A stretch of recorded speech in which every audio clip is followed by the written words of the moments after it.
will cover two county intersections that have had recent and historical traffic issues. These intersections have raised some concerns in our community and will be addressed today.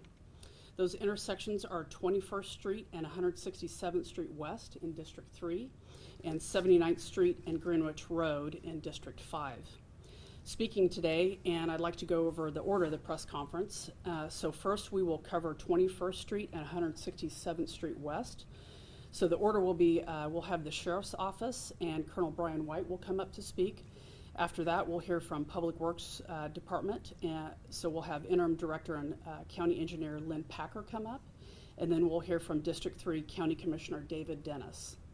After that, we'll move into the intersection of 79th Street and Greenwich Road. And again, we'll hear from Sheriff's Office, Colonel Brian White. Then we'll move into Public Works Department. We'll hear from Interim Director and County Engineer Lynn Packer. And then we will hear from District 5 County Commissioner Jim Howell. After that, we'll make it open for Q&A from the media. So with that, I'd like to turn it over to Sheriff's Office Colonel Brian White. And again, we'll be going over the intersection of 21st Street and 167th Street West.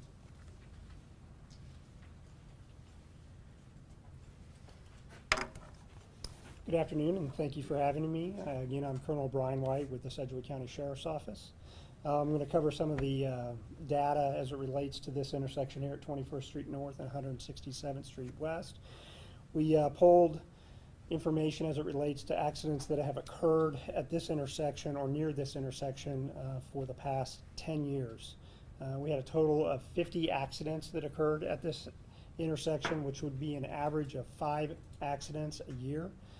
There were 36 non-injury accidents, 11 injury accidents, and 3 fatality accidents. And one of those fatality accidents, it was a double, so there were 2 deaths at that location, so a total of 4 deaths.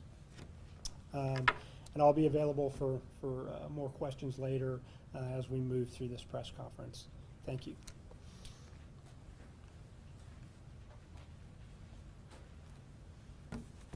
Good afternoon. I'm Lynn Packer with County Public Works. The intersection of 21st and 167th has had some recent accidents. As the sheriff noted, 50 accidents over the last 10 years. We have looked at traffic patterns and traffic volumes out there for a number of years. The last official study was in 2019. At that time, the study indicated that no changes were warranted in what was existing traffic devices out there. However, we did add a placard to the stop sign indicating that the cross traffic does not stop, just to go above, a little further above and beyond. The flashing beacons at the intersection have been in use in one way or another for over 30 years out there. We have a new study underway right now. We are looking at both some short-term actions we're taking as well as long-term recommendations. The study that we're conducting will basically result in any long-term recommendations. In the meantime, we have added reflectors to the double posts that are on for the stop signs. We are adding either tomorrow or the next day. We'll be adding stop ahead signs on 160, an additional stop ahead warning on 167th, and then we'll also put intersection warning signs on 21st Street ahead of the intersection. As well, we've already contacted Evergy and we're working with them to illuminate the intersection. Most of the accidents have not been nighttime oriented, but we know illumination out there in general is a benefit. Public Works is going to complete the study according to established guidelines and practices. We're engineers. We're going to look at the data. We're going to look at what's out there. Any recommendations that we have will be based on the study. We'll be very deliberate and very calculated with making sure that the appropriate recommendations are made, and we're not going to do anything that's going to make the situation worse. We just want to see that anything we do be a stark improvement. Thank you very much.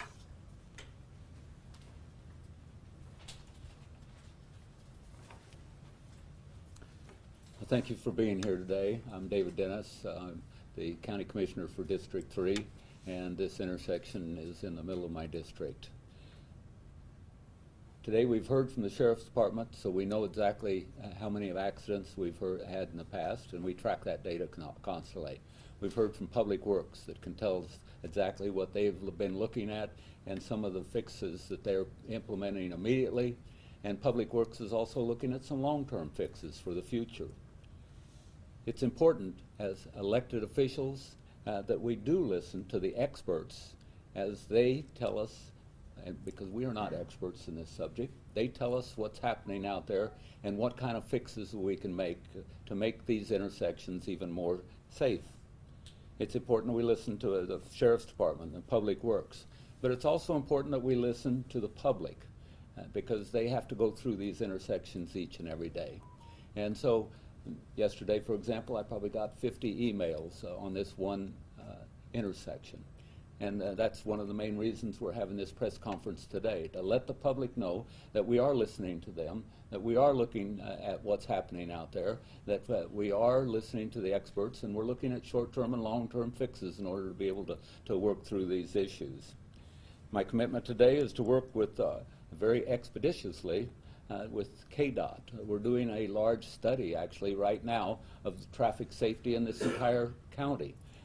It's important that we get some traffic counts so that we know exactly what's happening in each one of these. It's important that we work with the Sheriff's Department as we move forward. We need to understand what the next steps are and what the right next steps are as we move forward.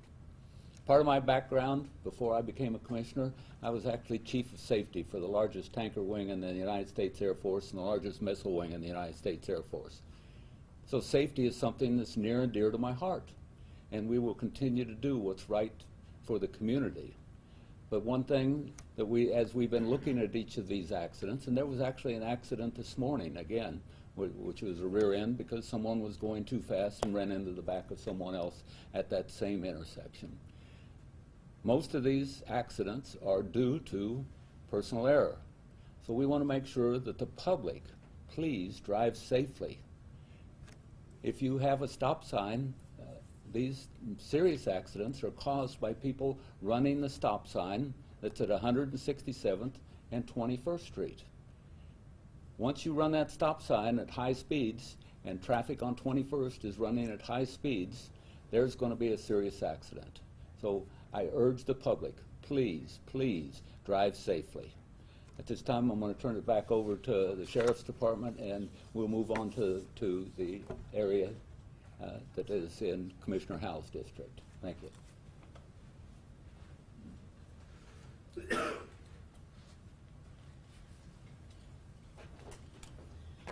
Thank you, Commissioner Dennis. We'll move on to Greenwich Road and 79th Street South. We took a same historical look here. We went back 10 years. There were a total of 42 accidents at or near this intersection during that time frame. 26 of those were non-injury accidents, 15 were injury accidents, and we did have one fatality accident at that intersection. There was an average of 4.2 accidents per year at this intersection. Thank you.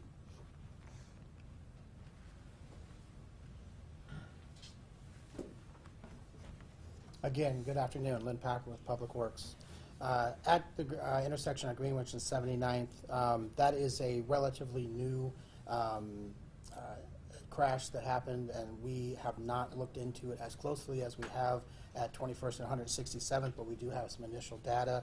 In the past, we have not done an official traffic study at this location. We have informally reviewed individual crashes, the crash history, and looked at traffic volumes for the area, but we haven't completed a full-on formal study. I do know that we increased the size of the stop sign above the recommended size to a 48-inch stop sign back in 2012, and we added flashing beacons to that stop sign in early 2018.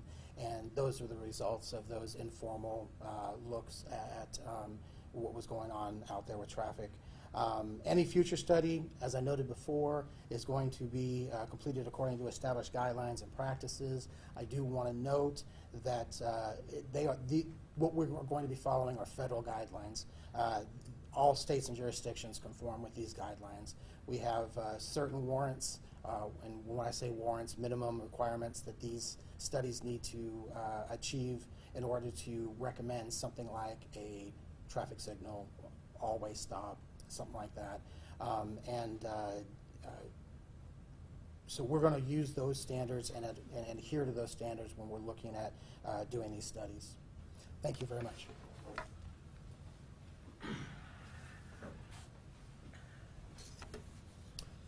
I also want to say thank you for taking interest in this topic today. The people I'm hearing from in the community they want to see something done, and they obviously look at the county commission to see what the appropriate response is. And I appreciate the comments of David Dennis. I agree with everything he said. First of all, I'll just say that we like to be data-driven. We like to be objective and analytical. We look at the science, what helps the traveling public get around it most safely. We have to be safe, but we have to be reasonable. And so we want to make sure we have the right amount of traffic controls in place. And that's what we have experts like Lynn Packer here who look at the data from a scientific perspective. And they make recommendations based on national standards for what is considered safe for the traveling public. So when we have an accident like what happened last night, the people they might remember lots and lots of accidents in the history, but we look at the actual data, and surprising, my memory is not as good as the records are. So at the end of the day, it's just really good to have good data, and I appreciate the fact that we have expert staff that helps us with that data. They will be looking at this intersection specifically for as an analytical scientific look at this to find out whether or not improvements are necessary. There are people there that they essentially demand improvements, but I've learned in my 8 years here on the county commission that what seems to be politically the right answer sometimes is actually the wrong answer. So I want to be very careful not to jump at conclusions and do the wrong thing. For example, if we were to turn this into a four-way stop, that sounds like a good idea to me personally, but I understand from talking to others that sometimes it actually makes the accident data actually worse. Things actually become more dangerous. So it's not something for the novice to assume the right answers to these questions. I look to the experts to help guide us on these things. The second thing is, if we overdo it, people tend to ignore some of these traffic controls. For example, if we lower the speed limit down to 40 miles an hour, that far away from the city, they may not obey the speed limit if it was that much different, for example. Or if we install a four-way stop sign, they might run the stop sign assuming that there's no one coming. And so that's how sometimes the answer turns out to be gets the opposite result of what you're looking for. So at the end of the day, I love data and I love being analytical and scientific, and so I look to our experts to help guide us on these things. As county commissioners, our job is to fund these things, and I think that we're committed to funding whatever the experts think is the most appropriate response. But I'll just say this: most of these accidents come down to sometimes there's a deer car accident, sometimes there's a medical situation. The vast majority of these accidents is human error, and so if people want to be safe, the thing you can do is learn to be more of a defensive driver. Keep your hands on the wheel. Disregard your cell phone. Keep your eyes on the road. Make sure that you're awake when you're driving. Don't get distracted. And in this case, yesterday, I'll just say this: for some reason, the southbound vehicle did not stop at the 48-inch stop sign that had a red flashing beacon on it. I don't know why that happened, but the things were in place for the driver to see that stop sign. So I don't know what caused that to happen, but it wasn't because we didn't put a stop sign of the largest size possible. Maximum size, according to the law, is 48 inches. That's a 48-inch stop sign with a flashing red beacon on it, and other signage warning you that cross traffic does not stop. So at the end of the day, distracted driving or human error is what causes most of these accidents. We want the traveling public to be safe, to get where they need to go as quickly as they possibly can, but to protect other drivers by being a good driver yourself. And we want to make sure we protect people's precious property tax dollars by not doing things that are not warranted or things that are outside reasonable. So with that, we want to be very data-driven and do the right thing at the right time for the right reasons. And so I look to these experts and look forward to the answers from this study. And I appreciate the chance to speak to this, and look forward to doing the right thing at the right time. Thank you. Okay, thank you. We will open it up to any questions that you have, and if there's someone you specifically want to hear from, just you might let me know that.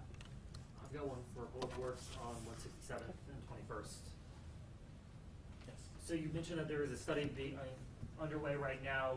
When did that start? Was it due to some of the complaints that we've heard from some residents? I know I talked to some today about that intersection. Was it one that had already been planned? And then how long do these studies usually take to kind of get done and gather the information you guys need? That's a good question. We actually initiated this study after the last accident that was out there. It was something we look at whenever we're notified of serious crashes once they occur, and we look at those, and that's when we're always kind of informally looking at the crash data and seeing what's out there. In this particular case, it was determined that the last study we had in 2019, we knew that there were no warrants hit at that time, but we have new traffic data. We can go out there and get our traffic data out there for volumes is now a little over a year old. We'll go ahead and get some new fresh data out there. We'll look at the conditions, the condition of the signs, reflectivity and everything, and be able to put a fresh study so we know exactly what's out there now. And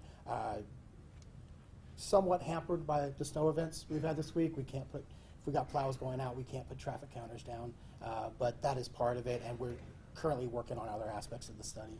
And you mentioned the last accident, was that the one that was 2 weeks ago at the intersection? That is correct. Okay.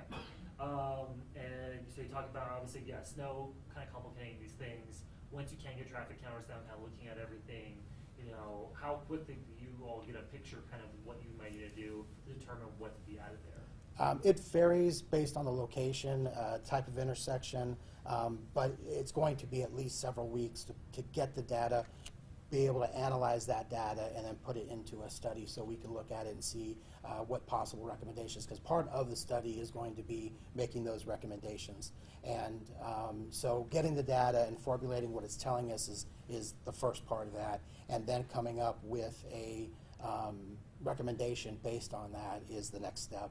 And it's never seems to be just cut and dry that the data says this is our option.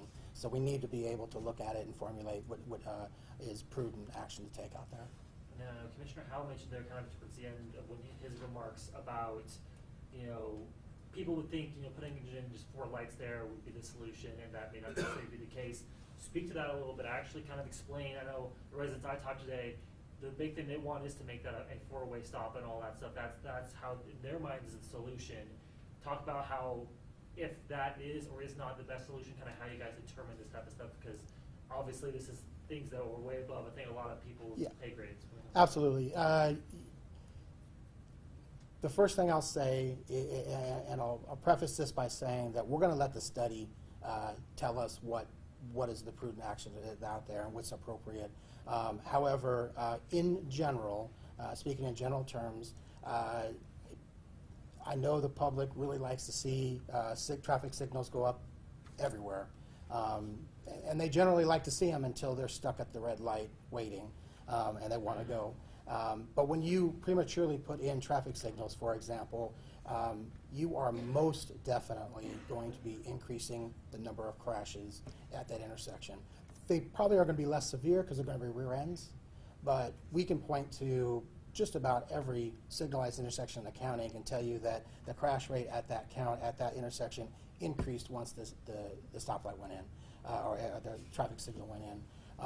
And stop signs are very similar. People, especially 167th and 21st, that is a commuter and local route everyone uses. They're very familiar with it. We call them familiar drivers.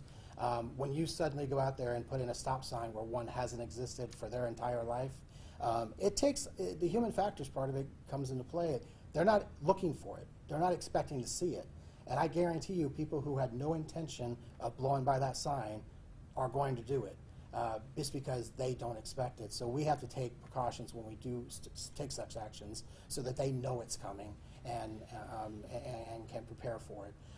So yeah, we look at all of that, And I know traffic signals are highly regarded as something that will save everybody, but it's a matter of fact. If you're not stopping at a stop sign with advanced warnings and placards and extra reflectivity, because you're driving distracted, you probably are going to miss the red light as well. I'm not saying that the traffic signals don't help, but they definitely could be do no more harm than good if put in an inappropriate location. As far as the traffic lights are concerned, that has been, obviously, everyone is saying that that would solve the problem. I don't know if it will or not, but you will remember years ago, 53rd and 119th, prior to Aunt May's annexing, that was the county's Yes. responsibility. That signal was put in after multiple crashes. 47th and Rock Road, 53rd, 55th and Rock Road. There are lots of intersections within the county that are signalized right now that appear, I don't know this, that's what I'm asking, is that they don't have as much traffic flow as 21st and 167th. What decision is going to be made, or how will the decision be made to signalize it or not? What is the data that's going Yes. to is it crashes, or is it? It's a very good question. I talked earlier about warrants that have to be met. There are, for example, for a intersection traffic signal, we're looking at 9 different warrants you look at. You only have to meet one of those warrants in order to validate the need for a traffic signal. In general, you only need to meet one. Most of them are traffic volume oriented. However, one of the warrants in and of itself is the crash rate. So we do look at both the crash rates as well as the volume of traffic that's out there. And we also look at, we understand West Wichita especially is an area that's growing quite rapidly. I also serve on a lot of the planning functions for Public Works. I see the plats come in as subdivisions, and we see where the growth is. We take all that in consideration. So 53rd and 119th is one where we did, I can't tell you right now whether that was a crash warrant or if it was a volume warrant that was met, but that I do know that signal went in after we met a warrant, and could go ahead and justify putting that in there. Are there warrants or the specifications available that we can look so we can? Yes, so the public can there are see? federal guidelines. You can find them online, but Okay. yeah, we can. That's great. Yeah. I was just making sure that they're available. Question for Commissioner Dennis about the intersection, real quick. I know in talking to some of the residents out there and all that stuff, they've been going back and forth with you all, emails and stuff like that, and they talked about, they've been quoted maybe some prices of value, maybe a roundabout or some other installation, stuff like that and all that. And I know talking to them today, they were very impassioned. They said they would even personally offer to fundraise for these funds to have some sort of change to be able to make that intersection safely. I know Commissioner Howell earlier said that you guys are committed to whatever is mission here to be funding it and all that stuff. So I just wanted to ask about that. When these results come back, is this something that the county can act on pretty quickly in trying to fund the changes to these intersections, or is it something to where you will go to those residents in the area and figure out a way if they're willing to either take a small tax increase to pay for something like that, work out a plan to kind of fix that funding? Well, I don't see us going out and soliciting donations for any of our traffic control. That's the responsibility of Sedgwick County to make sure that our traffic control meets the requirements for that intersection. Again, I've heard several comments from individuals that have sent me emails that said we need a traffic light there. Well, if you look at the accidents that have happened there, 167th has a stop sign on both sides. It's got a stop ahead sign on both ends. And it's got a 48-inch stop sign. It's got a big red beacon. Go out and look at that. That's flashing all the time. I don't know that a stoplight that has a red stoplight at times, a yellow or a green stoplight at times, if you can't see a stop ahead sign, if you can't see a 48-inch stop sign, if you can't see a beacon that's this big, is really a stoplight going to make the difference? I don't know. I'm not an expert. Again, that's why we have Lynn Packer and his people. Mark Borst is in the back of the room. I don't know. I can't give you that answer. I still am guaranteed in my heart, know that it is a human factors issue that's happening out there. People are running that stop sign at 167th and 21st Street, and they're T-boning somebody else. They're not stopping. How do we get them to stop? I've talked to the sheriff. Actually, after the first accident, I started talking to Sheriff Easter. And I asked him, what if we put up a second stop sign on 21st Street, or on 21st Street? He said it'll just cause more accidents because some people will stop and other people won't be expecting that stop sign there, and they're going to run into the back of them. So again, it's human factors, and we have to make sure that we talk with the experts to figure out exactly what's happening out there and how that we can best fix that. Yes, I have talked about the possibility in the future of putting in a roundabout. Then you don't have to stop.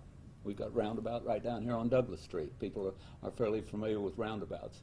As soon as I brought that up to Public Works, I found out because it's going to require a lot more property in order to be able to do that. So we're going to have to ask or condemn, and I hate to condemn land, but we're going to have to ask all the farmers, all four corners, to provide property for us to be able to expand that intersection in order to be able to put in a roundabout, if that's the solution, and I'm not telling you that that's the solution. The cost of that is between $300,000 and $500,000 to put a roundabout in. The lead time on that minimum is 3 years, probably 5 years before that could happen. So we really have to start solving some of these issues immediately because we can't have this number of accidents continue. But again, I told you earlier that I used to be chief of safety.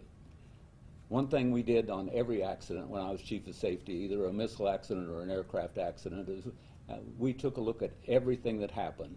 And what you learn is that there's a chain of events that happened that caused that accident. If you break one link in that chain of events, you can stop that accident. That's what we're looking at. We have the experts that are looking at those chain of events and trying to figure out what the best way that we can mitigate that and break that chain so that we don't have accidents in the future. So that's really what we're taking a look at. And I can't tell you what the right answer is today. I can tell you that we've immediately, we are adding another stop ahead sign, and it'll be in this week on 167th at both ends. One thing we've learned is that you can put 4-inch wide reflector strips on each of the posts, and people pick that up peripherally. Those will all be in this week. We're working with Evergy to illuminate that intersection, although if you look at the accident data that I've looked at, you're going to find that most of those accidents happen in the daylight. So I'm not sure that illumination is going to cause a great deal of improvement. So we are taking some actions immediately. We're going to start the traffic counts. I believe on Sunday they're putting the traffic counts out depending on the weather. As we look forward, we do, as I mentioned earlier, we've got a traffic study for this whole area that's going on. We've been working with KDOT, we've been working with WAMPO, working with the city, the county, and taking a look at the entire region, because maybe these aren't the two worst intersections either. These are just the ones that we're hearing about today. We have to look at the whole county and make sure we're doing what's right for the county. I hope that answered your question. It does, and just one quick follow-up. Kind of once you guys get this data back, and what if maybe it comes back like the one a few years ago, it says nothing really majorly needs to be done, or comes back with some sort of projects. How do you all, whether it's with this project or with 77, better communicate to your constituents in this area? Because a lot of them, they're upset, they think in their mind they have this idea that simply, like we've talked about, putting in the traffic lights and that'll fix it. How do you communicate in an effective way to kind of mitigate their anger and their fear about the situation, but also make sure they know you guys are trying to do your best with this? I appreciate that. We have a great communications department here. They actually set up this press conference today, and this is one of the ways we're communicating with the community to tell them that we are doing things. We are looking at this. You're going to look at our Facebook page. This is being live streamed on YouTube and Facebook. So we're trying to get the word out through every means that we can that the county is definitely looking at these issues in this area, and not only in this area, but we're looking at these issues throughout the county. We have 900 square miles in this county, and we're maintaining 600 miles of road out there that just the county is, and so we have many stop signs, stoplight, well, not too many stoplights, but many stop signs, yield signs, and so forth, and we take a look at these constantly. But again, we get emails, and I answer every one of my emails. So a lot of people received emails from me in the last day or so, but we rely on our communications department to help make sure that we get the word out. I have one follow-up for Colonel White.